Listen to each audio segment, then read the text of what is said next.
ka naman na inyong tita Nella. I-share ko sa inyo itong bago kong tips and secrets para sa love and relationships. Okay. So, pansin nyo na dyan nagbago itong ating studio, itong setup kasi sabi ng nanay ko, nag-comment yung nanay ko, nanood yung nanay ko. Ang sabi ng nanay ko sa akin, palitan ko daw tong full face. So, gawin ko daw ganito. Kama na lang para daw maiba. Anyway, itong topic natin for today ay tungkol sa panliligaw. Paano nga ba manliligaw? Kami mga babae, gusto naman namin nililigaw kami, pero gusto namin yung step-by-step process. Paano nga ba yung tamang panliligaw? Kasi nalala ko yung best friend ko, na lalaki, hindi ko na sabi ko sino, gusto niya manligaw sa kaibigan ko. So, hindi siya marunong kung paano manligaw. So, para sa itong video na to, tuturuan kita kung paano manligaw ng babae. Una, kaibigan mo muna siya. Pero, kasi sa kaibigan na, baka ma-friendzone ka.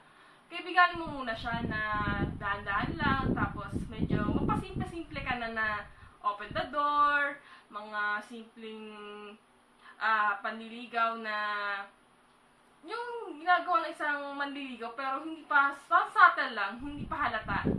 Okay? So, step 2.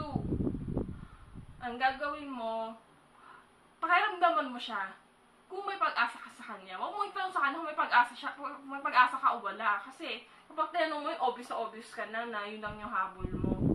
Okay? So, yung number 3, yung ikatlong step, kapag naramdaman mo na may pag-asa ka, doon ka na magtapat sa kanya.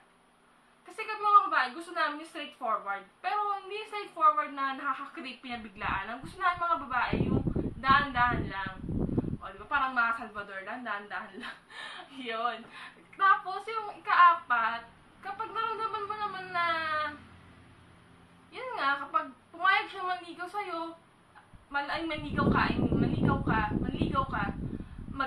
magbigay ka ng flowers, o di kaya chocolates, kasi yung kadalasan gusto namin mga babae. Pero, depende sa klase ng babae kung ano gusto niya.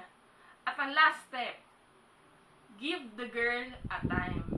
Pag sinabi niyang bigyan mo ko ng time, ibig sabihin lang nun, hintayin mo siya na maging ready or sanda ka sagutin. Huwag ka magmadali na, ba't di mo pa ako sinasagot? Para okay lang mo magtanong. Pero kung wala ka namang siguradong sagot, doon malalaman kung sasagutin ka or hindi. So, yun. Kung nagustuhan niyo tong video na to, i-thumbs up na lang. Like, subscribe, and share kung sa tingin nyo na nagustuhan niyo tong video na to at kung nakatulong ba to sa inyo. Okay? Bye!